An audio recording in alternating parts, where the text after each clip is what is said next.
Hello there, it's Sarah from Paper Lovely. Thanks for joining me today. I am back with a watercolor for you today, and I am using another House Mouse Designs from Spellbinders. This one is called Spa Day, and we have got this adorable little mouse taking a very, very bubbly bath in what I am assuming is a teacup, some little bowl somewhere that he fits in perfectly. So I'm going to start by stamping this out. I am using my trusty Fabriano watercolor paper. And this is like a 9 by 11 sheet, so I've cut that into quarters. Gives me a little wiggle room if my stamp isn't exactly as perfectly straight as I want it to be. I'm going to hit this with my powder tool because we are going to emboss this just to make it a little bit easier. With all these lines, I want to be able to put down some dots of color and not have them, run all over the place. So I am using my VersaFine Onyx Black ink.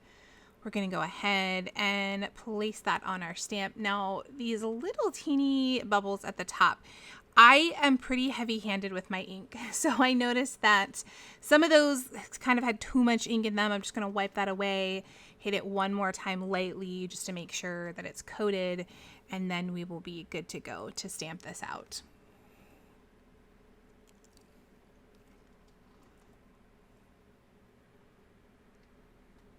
Of course, I will go ahead and add some embossing powder.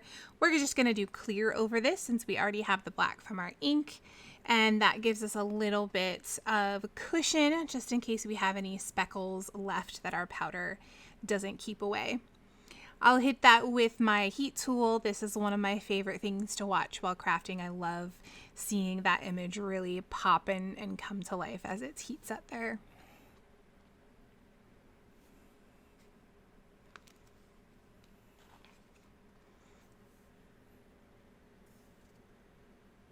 Okay, time to get started on our coloring here. So I have taped this down to my board. I'm going to be using my Gansai Tambi watercolors. I have the main palette, and then you will see towards the end, I'm going to bring in their Starry Night palette, which is some very sort of creamy, shimmery colors. It's great for galaxies and nighttime skies, things like that. And I thought that would be really pretty to give a soapy look to our bubbles. So I'm going to create a background here. I've mixed together some purple, and I want this to have a watery look. I want it to be fairly smooth, but I'm not terribly concerned about having it be perfect. I want to have sort of a wash in the background here.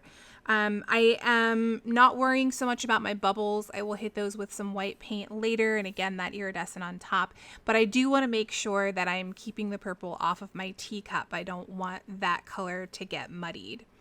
So you'll see I play around with this for a little bit. I'm going to add color, heat set it, add some more until I get a solid colored background that I'm happy with the darkness of this purple. I will then add a little bit of layer to the bottom just to make that look a little bit more like solid ground for us. And then of course we'll continue on with our mouse and our teacup and our bubbles. For now though, I'm going to go ahead and turn up the music, let you enjoy the process. I have sped this up quite a bit. I've got this at almost 600%. So as you can see, my hand there is flying, but watercolor is a longer process than colored pencils. So I will meet you back after the coloring is finished and we will get our card all put together.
Okay, there we have our finished coloring, giving you a little bit of a closer look there.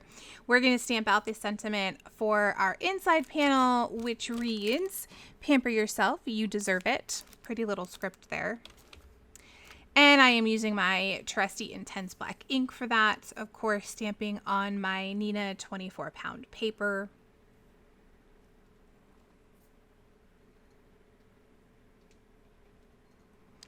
We're going to get our panel attached to the top of our card base. I have trimmed this down to 3 3/4 by 5 inches. I'm adding some foam tape behind this. Because we watercolored, we're going to have a little bit of warping to our paper, even though we had this tape down. So adding this foam tape is going to keep it nice and flat on the front of our card base. We'll go ahead and peel away the backing and press that into place. This card base is made from Paper Tray Ink Wild Wisteria cardstock.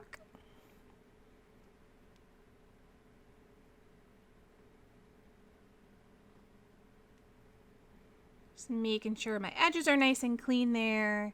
And I'll flip that over, run my bone folder over the back just to make sure everything's down nice and tight, no bubbles. We'll add some ATG to the back of our inside panel, press that into place. And that will complete our card for today.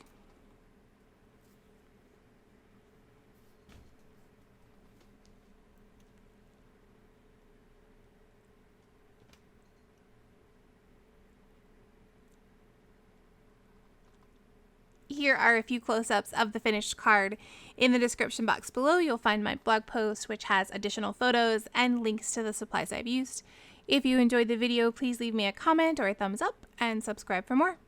Thanks again for watching, and I'll see you in the next video.